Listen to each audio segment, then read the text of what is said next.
दोस्तों, इस दुनिया में अरबों लोग हर दिन ईश्वर को पुकारते हैं। कोई उसे परमेश्वर कहता है, कोई खुदा कहकर झुकता है और कोई अल्लाह के नाम से सजदा करता है। लेकिन आज हम एक ऐसा सवाल पूछने जा रहे हैं जो बहुत कम लोग पूछने की हिम्मत करते हैं। ये सवाल नामों का नहीं है, ये परंपराओं का नहीं है, ये भावनाओं का भी नहीं है। आज का सवाल है, जिस ईश्वर की हम उपासना करते हैं वह वास्तव में है कौन? क्योंकि अगर ईश्वर की पहचान अलग है तो उसकी पूजा अलग होगी, उससे हमारा रिश्ता अलग होगा और अंत में हमारा भविष्य भी अलग होगा। आज हम किसी धर्म पर हमला नहीं करेंगे, आज हम राजनीति नहीं करेंगे, आज हम किसी को नीचा नहीं दिखाएंगे। आज हम केवल एक काम करेंगे, बाइबल के प्रकाश में सच को देखेंगे। और जैसे जैसे यह वीडियो आगे बढ़ेगा आप महसूस करेंगे कि यह विषय सिर्फ धर्म का नहीं है, यह आपके जीवन, आपकी आत्मा और आपकी अनंतता से जुड़ा हुआ है। इस वीडियो को अंत तक देखिए, क्योंकि अंत में आपके सामने एक ऐसा सत्य आएगा जो शायद आपने पहले कभी इस तरह नहीं सुना होगा। इस वीडियो को देखते हुए कमेंट में सिर्फ एक बात लिखिए, आप ईश्वर को किस रूप में जानते हैं? पिता के रूप में या केवल एक शासक के रूप में? पहला अंतर, ईश्वर पिता या केवल स्वामी। यह पहला अंतर ही दोनों विश्वास प्रणालियों की नींव को अलग कर देता है। ईसाई विश्वास में ईश्वर कौन है? बाइबल ईश्वर को केवल सृष्टिकर्ता नहीं कहती, केवल शासक नहीं कहती, केवल न्यायाधीश नहीं कहती। बाइबल ईश्वर को कहती है पिता। यीशु मसीह ने जब प्रार्थना सिखाई तो उन्होंने यह नहीं कहा, हे सर्वशक्तिमान शासक या हे दूर रहने वाले प्रभु, बल्कि उन्होंने कहा, हे हमारे पिता जो स्वर्ग में है। मत्ती 6:9। यह शब्द पिता कोई प्रतीकात्मक शब्द नहीं है, यह एक संबंध का शब्द है। पिता होने का अर्थ क्या है? पिता होने का अर्थ है संबंध, अपनापन, देखभाल, करुणा, अनुशासन के साथ प्रेम। बाइबल कहती है, क्योंकि तुमने दासत्व की आत्मा नहीं पाई जिससे फिर डर में पड़ो, परंतु पुत्रत्व की आत्मा पाई है जिससे हम अब्बा पिता कहकर पुकारते हैं। रोमियो 8:15। यहां ध्यान दीजिए, दासत्व नहीं डर नहीं, बल्कि पुत्रत्व। ईश्वर केवल आज्ञा देने वाला नहीं है, वह संबंध बनाने वाला है। इस्लामी दृष्टिकोण में ईश्वर कौन है? इस्लाम में ईश्वर को मुख्यतः स्वामी, मालिक और अधिपति के रूप में प्रस्तुत किया जाता है। वहां ईश्वर पिता नहीं कहलाता, संतान की संकल्पना अस्वीकार करता है, संबंध नहीं अधीनता मांगता है। इस्लामिक सोच में मनुष्य ईश्वर का दास है, परंतु संतान नहीं। यह केवल शब्दों का फर्क नहीं है, यह पूरे संबंध की दिशा बदल देता है। संबंध बनाम दूरी। बाइबल कहती है, जितनों ने उसे ग्रहण किया उसने उन्हें परमेश्वर की संतान होने का अधिकार दिया। यूहन्ना 1:12। लेकिन इस्लामी ढांचे में ईश्वर और मनुष्य के बीच एक अटूट दूरी बनी रहती है। वहां यह विचार ही अस्वीकार है कि ईश्वर किसी को अपनी संतान कहे। यह अंतर क्यों महत्वपूर्ण है? क्योंकि अगर ईश्वर पिता है तो वह सुनता है, समझता है, सुधारता है, क्षमा करता है। लेकिन अगर ईश्वर केवल मालिक है तो रिश्ता नहीं, केवल आदेश, केवल पालन, केवल डर। अब एक प्रश्न सोचिए, क्या प्रेम डर से पैदा होता है या संबंध से? दूसरा अंतर, ईश्वर का स्वभाव, प्रेम या केवल अधिकार। अब हम और गहराई में उतरते हैं। बाइबल ईश्वर के स्वभाव के बारे में क्या कहती है? बाइबल यह नहीं कहती कि ईश्वर प्रेम करता है, बाइबल इससे कहीं आगे जाती है। परमेश्वर प्रेम है, 1 यूहन्ना 4:8। ध्यान दीजिए, प्रेम करता है नहीं बल्कि प्रेम है, अर्थात प्रेम ईश्वर का गुण नहीं, प्रेम ईश्वर की पहचान है। इसका व्यावहारिक अर्थ क्या है? इसका अर्थ है ईश्वर जो करता है, प्रेम से करता है, वह न्याय करता है, लेकिन प्रेम से वह अनुशासन करता है, लेकिन प्रेम से वह दंड देता है, लेकिन प्रेम के उद्देश्य से। बाइबल कहती है, क्योंकि परमेश्वर ने जगत से ऐसा प्रेम रखा कि उसने अपना इकलौता पुत्र दे दिया। यूहन्ना 3:16। यह प्रेम शर्तों पर आधारित नहीं है, यह पहल करने वाला प्रेम है। इस्लामी दृष्टिकोण में ईश्वर का स्वभाव, इस्लाम में ईश्वर के 99 नाम बताए जाते हैं। उनमें दया और करुणा के गुण भी हैं। लेकिन एक बात स्पष्ट है, प्रेम उसकी पहचान नहीं है, केवल एक गुण है।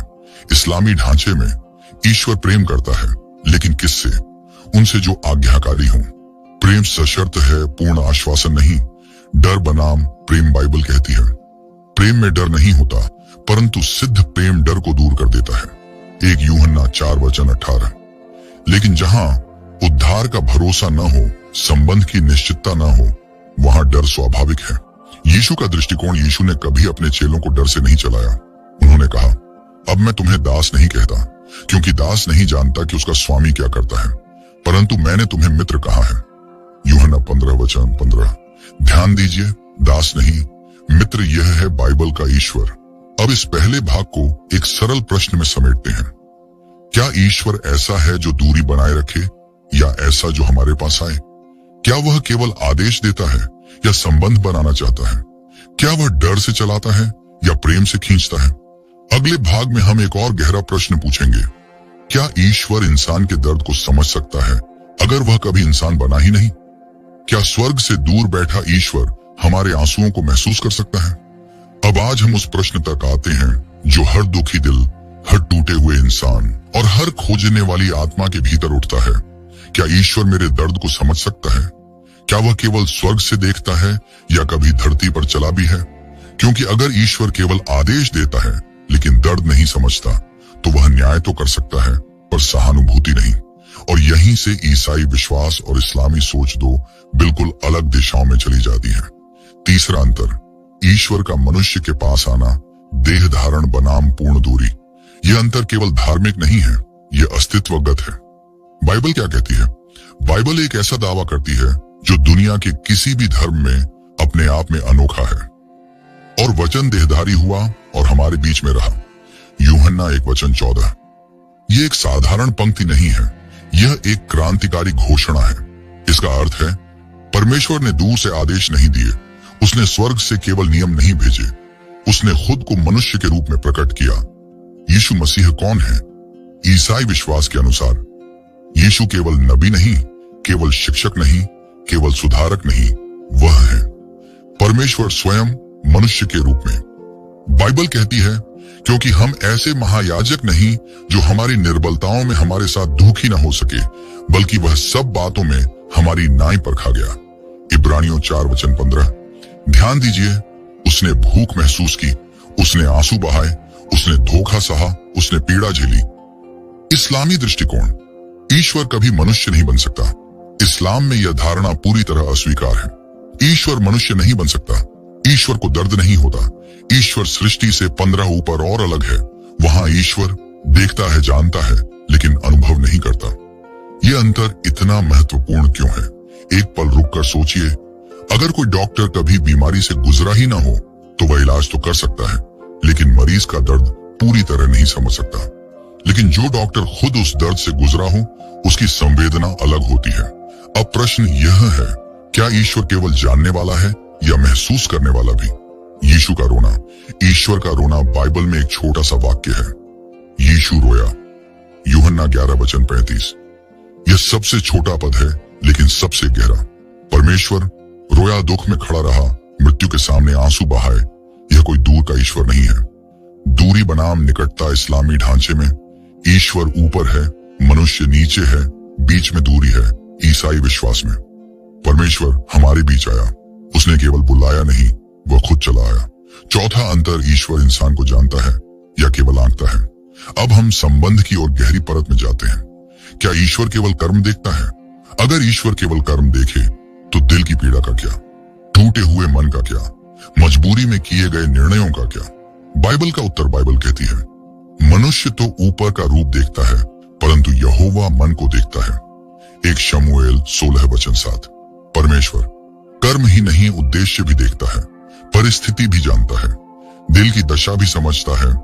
भजन संहिता 139 दाऊद लिखता है, हे यहोवा, तूने मुझे जांच लिया है और जान लिया है।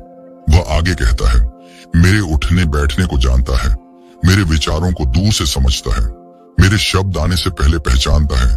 यह कोई ठंडा न्यायाधीश नहीं है। इस्लामी ढांचा, कर्म प्रधान इस्लाम में कर्मों का लेखा तुल्ला हुआ पलड़ा, अंतिम निर्णय, मनुष्य का मूल्यांकन मुख्यतः उसके कर्मों से होता है। भावना, कमजोरी, संघर्ष, इनके लिए कोई पुत्रवत सहानुभूति नहीं। यीशु का व्यवहार, यीशु व्यभिचारिणी स्त्री के साथ बैठे चुंगी लेने वालों के घर गए, पापियों के साथ भोजन किया। उन्होंने पहले पूछा, तू क्या चाहता है? फिर न्याय की बात की। ईश्वर का दृष्टिकोण। बाइबल का ईश्वर कहता है, मैं टूटे हुए मन वालों के निकट रहता हूं। भजन 34 वचन 18। ध्यान दीजिए, निकट रहता हूं, दूर से नहीं देखता। क्या यह केवल भावनात्मक बात है? नहीं, क्योंकि यही संबंध उद्धार की नींव बनता है। अगर ईश्वर केवल न्याय करता है तो उद्धार डर बन जाता है, लेकिन अगर ईश्वर समझता है तो उद्धार आशा बनता है। अब इस भाग को एक सीधे प्रश्न में समेटते हैं। क्या आप ऐसा ईश्वर चाहते हैं जो केवल देखे और तौले, या ऐसा जो आपके साथ चले? क्या ऐसा ईश्वर जिसने कभी आंसू न बहाए हों वह आपके आंसू समझ पाएगा, या ऐसा ईश्वर जिसने क्रूस पर चढ़कर दर्द को जाना हो? अगले भाग में हम सबसे कठिन विषय पर आएंगे, पाप, न्याय और दया। क्या पाप का बोझ इंसान खुद उठाता है या कोई और? क्या ईश्वर केवल हिसाब लेता है या खुद कीमत चुकाता है? हर इंसान के जीवन में एक ऐसा क्षण आता है जब वह खुद से यह सवाल पूछता है, अगर आज मेरा सामना ईश्वर से हो जाए तो क्या मैं खड़ा रह पाऊंगा? यह सवाल अमीर गरीब नहीं देखता, ये पढ़े लिखे और अनपढ़ में फर्क नहीं करता, ये धर्म नहीं पूछता, क्योंकि हर इंसान जानता है मैं परिपूर्ण नहीं हूं। और यहीं से पाप, न्याय और दया का विषय जीवन का सबसे गंभीर विषय बन जाता है। पाप क्या है? समस्या की जड़ अधिकांश लोग सोचते हैं पाप का मतलब गलत काम, पाप का मतलब अपराध, पाप का मतलब नियम तोड़ना, लेकिन बाइबल पाप को इससे कहीं गहरा बताती है। बाइबल के अनुसार पाप, सबने पाप किया है और परमेश्वर की महिमा से रहित हैं। रोमियो 3 वचन 23। पाप केवल क्या किया यह नहीं है, पाप है ईश्वर से अलग होना, अपने रास्ते पर चलना, अपने आप को ईश्वर के स्थान पर रखना। पाप का परिणाम बाइबल बहुत स्पष्ट है, पाप की मजदूरी मृत्यु है। रोमियो 6 वचन 23।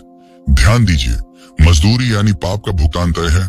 अब यहाँ सवाल उठता है, अगर हर पाप की कीमत है तो वह कीमत कौन चुकाएगा? यहीं से ईसाई विश्वास और इस्लामी सोच पूरी तरह अलग रास्तों पर चली जाती है। 5वां अंतर, पाप का बोझ खुद उठाना या किसी और द्वारा उठाया जाना। इस्लामी दृष्टिकोण, हर व्यक्ति खुद जिम्मेदार। इस्लाम में कोई किसी का पाप नहीं उठाता, हर आत्मा अपने कर्मों का बोझ खुद ढोती है, कोई प्रतिनिधि बलिदान नहीं। विचार यह है, अच्छे कर्म ज्यादा हों तो पलड़ा भारी होगा, लेकिन यहां एक गंभीर प्रश्न उठता है, अगर पलड़ा बराबर हुआ तो? अगर एक पाप भी भारी पड़ गया तो? अनिश्चितता का बोझ इस्लामी ढांचे में, उद्धार की कोई पूर्ण निश्चितता नहीं, अंत तक पता नहीं, सब कुछ अंतिम निर्णय पर छोड़ा गया है। यह डर पैदा करता है।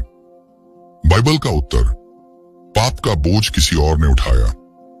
बाइबल एक ऐसा दावा करती है जो मानव इतिहास में अद्वितीय है। उसने हमारे रोगों को सह लिया और हमारे ही दुखों का बोझ उठा लिया। यशायाह 85 वचन 4। यह किसी नबी की बात नहीं है, यह परमेश्वर की योजना है। प्रतिनिधि बलिदान की अवधारणा, बाइबल में शुरू से ही यह सिद्धांत दिखाई देता है। निर्दोष के द्वारा दोषी का उद्धार बलिदान द्वारा। मेल मिलाप पुराने नियम में मेमने का बलिदान, लहू का छिड़काव, पाप ढका जाता था, लेकिन यह सब एक बड़े बलिदान की छाया थी, यीशु मसीह, अंतिम बलिदान। देखो, यह परमेश्वर का मेमना है जो जगत का पाप उठा ले जाता है। यूहन्ना 1 वचन 29। ध्यान दीजिए, उठाता है, केवल क्षमा नहीं करता बल्कि बोझ खुद लेता है। क्रूस का अर्थ, क्रूस कोई दुर्घटना नहीं, कोई राजनीतिक साजिश नहीं, क्रूस था ईश्वर का स्वयं आगे आना और कहना, तुम नहीं, मैं कीमत चुकाऊंगा। पौलुस क्या कहता है? परमेश्वर ने उसे जो पाप से अनजान था हमारे लिए पाप ठहराया। 2 कुरिन्थियों 5 वचन 21। यह न्याय है, लेकिन यह दया से भरा न्याय है। 6ठा अंतर, न्याय से पहले दया या दया के बाद न्याय। अब हम सबसे संवेदनशील बिंदु पर आते हैं, इस्लामी ढांचा। पहले न्याय इस्लाम में, पहले कर्मों का हिसाब फिर निर्णय।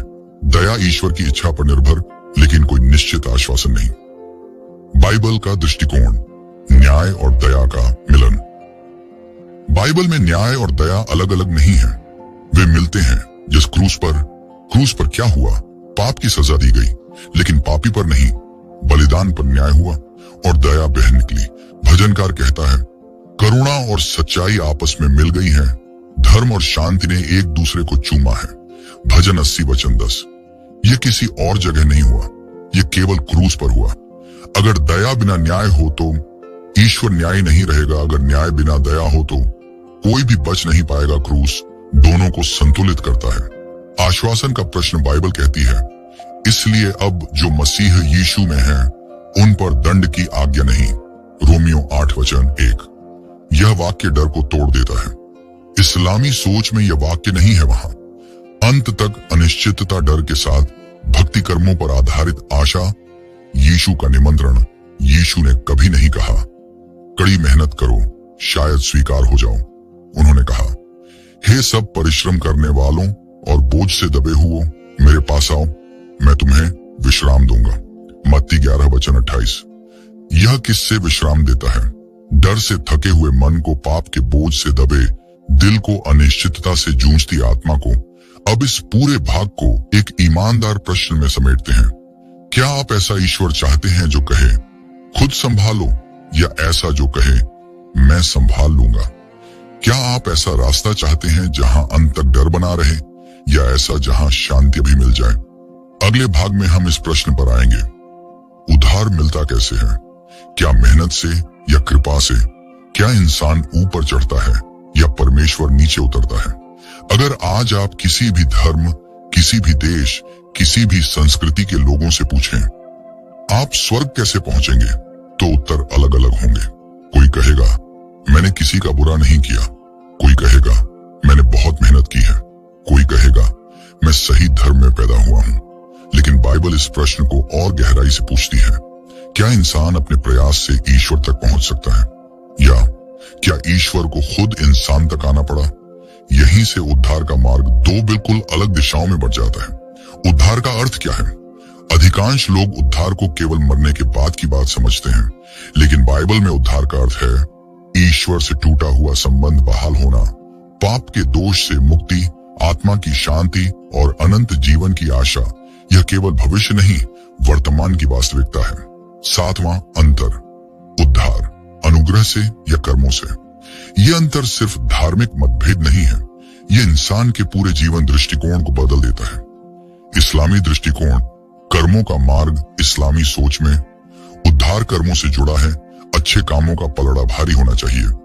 प्रार्थना, उपवास, दान, नियम पालन, यह एक ऊपर चढ़ने वाला मार्ग है। इंसान प्रयास करता है, शायद स्वीकार हो जाए।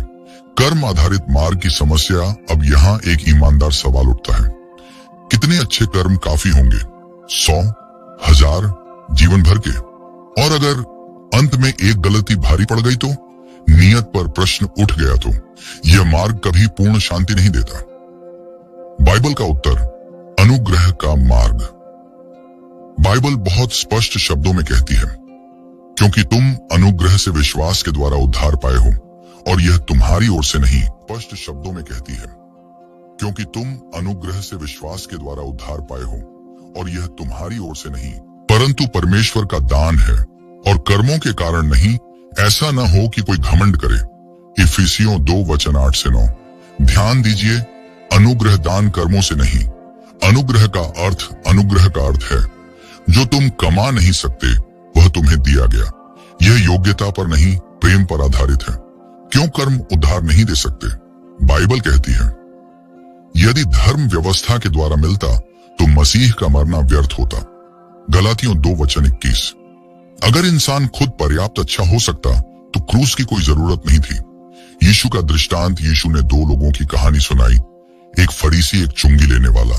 फरीसी ने कहा, मैं उपवास करता हूं, दान देता हूं, मैं दूसरों जैसा नहीं हूं। चुंगी लेने वाले ने केवल कहा, हे परमेश्वर, मुझ पापी पर दया कर। यीशु ने कहा, यही धर्मी ठहराया गया। लूका 18:14। क्यों? क्योंकि उद्धार योग्यता से नहीं, दया से मिलता है। 8वां अंतर, आश्वासन, निश्चितता या अनुमान। अब हम उस बिंदु पर आते हैं जहां बहुत से दिल अंदर ही अंदर कांपते हैं। क्या उद्धार का भरोसा हो सकता है?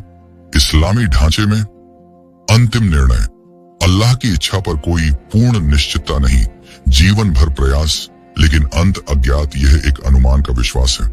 बाइबल का साहसी दावा। बाइबल कहती है, ये बातें मैंने तुम्हें इसलिए लिखी हैं कि तुम जानो कि तुम्हें अनंत जीवन प्राप्त है। 1 यूहन्ना 5:13। ध्यान दीजिए, तुम 1 यूहन्ना 5:13 जानो। शायद नहीं, उम्मीद है नहीं। आश्वासन क्यों संभव है?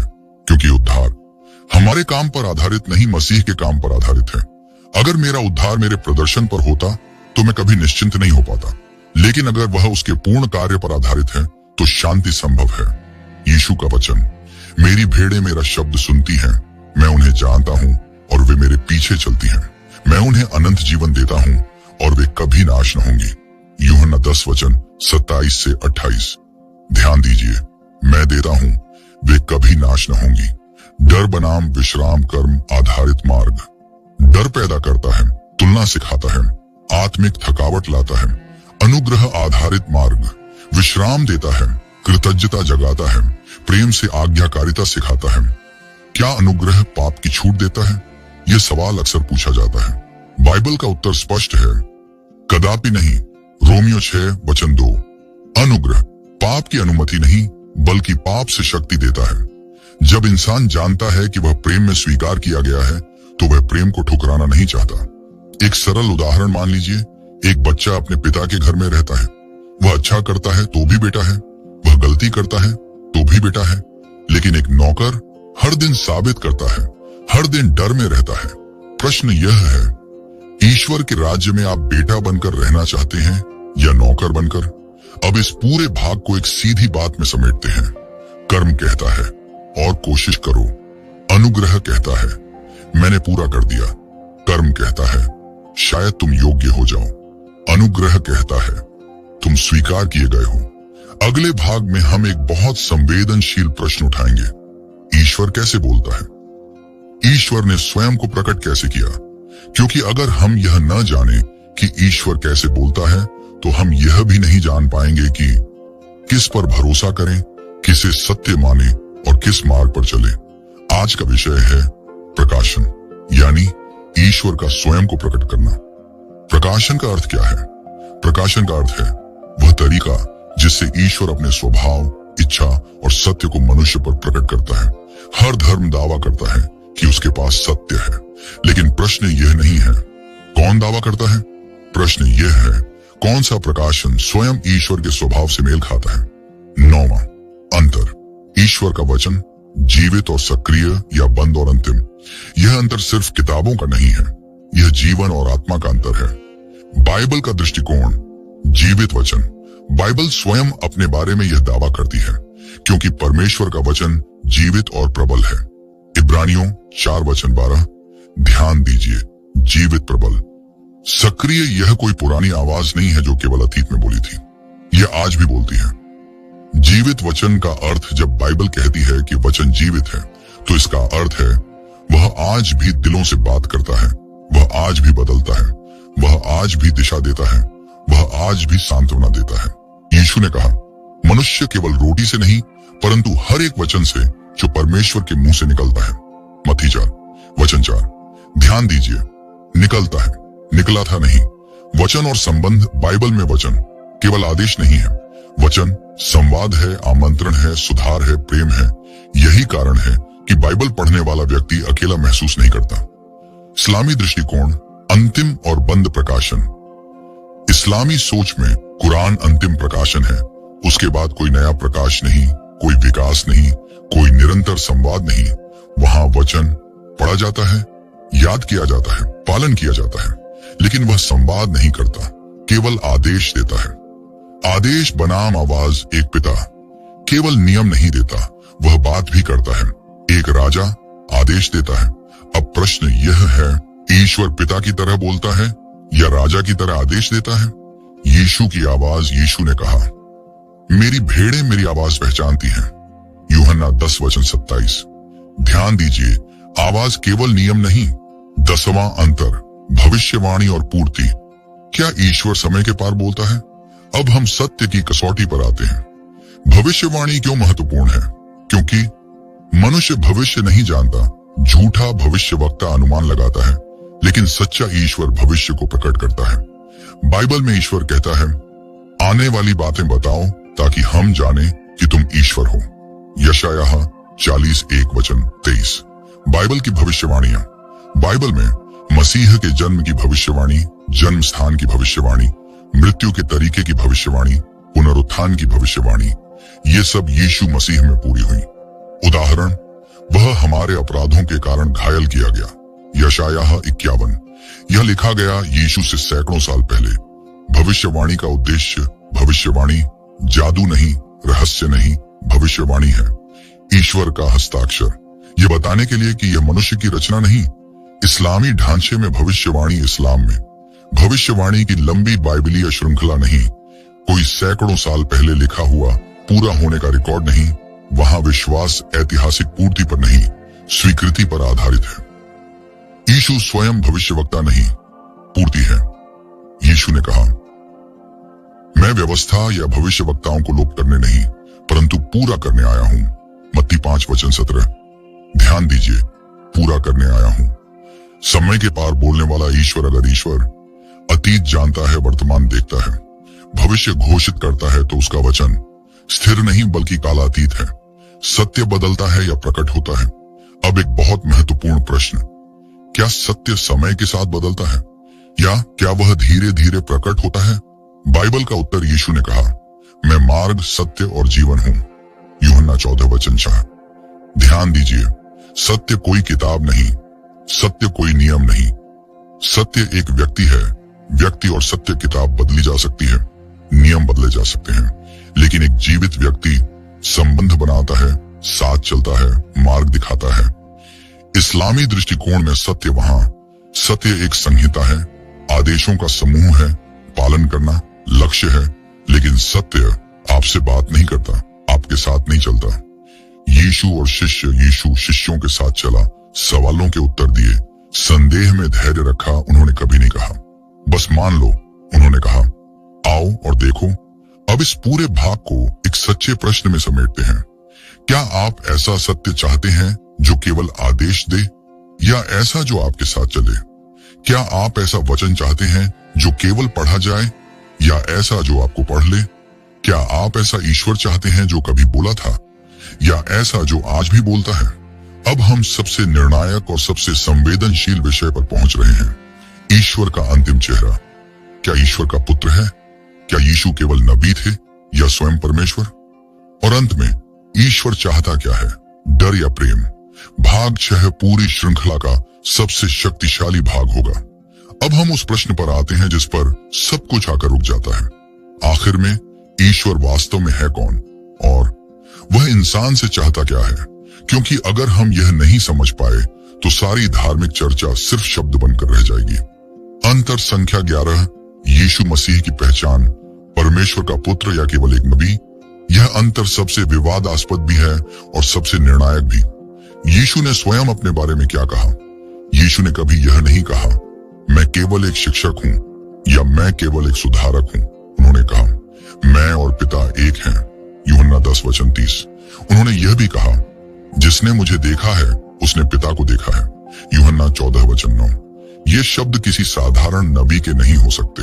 बाइबल यीशु को कैसे प्रस्तुत करती है? बाइबल कहती है, आदि में वचन था, वचन परमेश्वर के साथ था और वचन परमेश्वर था। यूहन्ना 1:1 और आगे, और वचन देहधारी हुआ और हमारे बीच में रहा। यूहन्ना 1:14। यहाँ बाइबल किसी नबी की बात नहीं कर रही, ये परमेश्वर के स्वयं आने की बात कर रही है। यीशु के कार्य क्या कहते हैं? यीशु ने पाप क्षमा किए, प्रकृति को आज्ञा दी, मृतकों को जीवित किया, स्वयं को अनंत जीवन का स्रोत बताया। जब एक व्यक्ति ने उससे कहा, अच्छे गुरु, तो यीशु ने उत्तर दिया, कोई अच्छा नहीं, केवल एक, परमेश्वर। और फिर भी उन्होंने अपने आप को उस स्थान से अलग नहीं किया। इस्लामी दृष्टिकोण, यीशु केवल नबी। इस्लाम में यीशु, ईसा एक महान नबी हैं, सम्मानित हैं, लेकिन परमेश्वर नहीं, पुत्र नहीं। पुत्रत्व की धारणा पूरी तरह अस्वीकार की जाती है। ये मुद्दा इतना महत्वपूर्ण क्यों है? क्योंकि अगर यीशु केवल नबी हैं, तो उनका क्रूस केवल शहादत है, लेकिन अगर यीशु परमेश्वर हैं, तो क्रूस उद्धार की योजना है।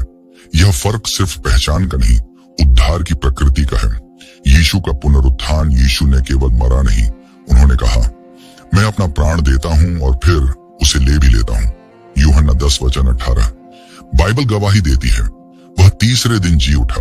यह दावा किसी और नबी ने नहीं किया, किसी और धार्मिक अगुवे ने नहीं किया। पुनरुत्थान यीशु की पहचान पर ईश्वर की मुहर है। या तो यीशु अब यहाँ तटस्थ रहना संभव नहीं, या तो यीशु धोखेबाज थे, भ्रमित थे, या वही थे जो उन्होंने कहा बीच का रास्ता नहीं है। अंतर संख्या 12, ईश्वर की अंतिम इच्छा, डर में अधीनता या प्रेम में पूर्णता। अब हम पूरी श्रृंखला के आखिरी अंतर पर आते हैं। इस्लामी ढांचा। अधीनता इस्लाम शब्द का अर्थ ही है अधीन होना। यह एक ऐसा संबंध है जहां ईश्वर सर्वोच्च है, मनुष्य आज्ञाकारी है, डर एक प्रेरक तत्व है, यहाँ प्राथमिक उद्देश्य है आज्ञा का पालन। बाइबल का दृष्टिकोण, प्रेम बाइबल कहती है परमेश्वर प्रेम है, 1 यूहन्ना 4:8, और आगे प्रेम में डर नहीं होता, 1 यूहन्ना 4:18। ईसाई विश्वास में आज्ञाकारिता है लेकिन डर से नहीं, प्रेम से। यीशु ने क्या कहा? यीशु ने कहा यदि तुम मुझसे प्रेम रखते हो तो मेरी आज्ञाओं को मानोगे, यूहन्ना 14:15। ध्यान दीजिए, पहले प्रेम फिर आज्ञाकारिता, डर से नहीं संबंध से। दो अलग प्रेरणाएं। डर कहता है अगर नहीं किया तो दंड मिलेगा, प्रेम कहता है क्योंकि उसने मुझे अपनाया मैं उसे प्रसन्न करना चाहता हूं। पिता और पुत्र का रिश्ता, एक बेटा डर से पिता की नहीं सुनता, प्रेम और सम्मान से सुनता है। एक नौकर डर से काम करता है। बाइबल पूछती है तुम कौन बनकर रहना चाहते हो? ईश्वर का उद्देश्य क्या है? बाइबल कहती है देखो पिता ने हमसे कैसा प्रेम किया है कि हम परमेश्वर की संतान कहलाए, 1 यूहन्ना 3:1। ईश्वर का अंतिम लक्ष्य केवल आज्ञाकारी लोग नहीं बल्कि परिवार, पूरी श्रृंखला का अंतिम निष्कर्ष। अब इन 6 भागों के बाद हम इस प्रश्न से बच नहीं सकते, क्या ईश्वर दूर रहकर शासन करना चाहता है या पास आकर संबंध बनाना चाहता है? क्या वह केवल हिसाब लेना चाहता है या खुद कीमत चुकाना चाहता है? क्या वह डर से चलाना चाहता है या प्रेम से बुलाना चाहता है? यीशु का अंतिम निमंत्रण यीशु ने कभी मजबूर नहीं किया। उन्होंने कहा देखो मैं द्वार पर खड़ा हूं और खटखटाता हूं, प्रकाशित वाक्य 3:20। ध्यान दीजिए, वह दरवाजा नहीं तोड़ता, वह आमंत्रण देता है। निर्णय आपका है। ईसाई विश्वास तलवार से नहीं बढ़ा, वह क्रूस से निकला। वह कहता है आओ और देखो, ईश्वर पिता है, ईश्वर प्रेम है, ईश्वर मनुष्य के पास आया, ईश्वर ने कीमत चुकाई। ईश्वर आज भी बोलता है, ईश्वर संबंध चाहता है और उसका नाम है यीशु मसीह। यदि आपने इन 6 भागों को सुना तो यह केवल जानकारी नहीं थी, यह एक आमंत्रण था सत्य को जानने का, प्रेम को समझने का और जीवन को पाने का। दोस्तों, अगर यह वीडियो आपको सोचने पर मजबूर कर पाया तो कृपया इसे लाइक कीजिए और शेयर कीजिए। ऐसे ही बाइबल आधारित और सत्य की खोज वाले वीडियो के लिए चैनल को सब्सक्राइब जरूर करें और कमेंट में लिखिए आपके लिए ईश्वर डर है या प्रेम। धन्यवाद।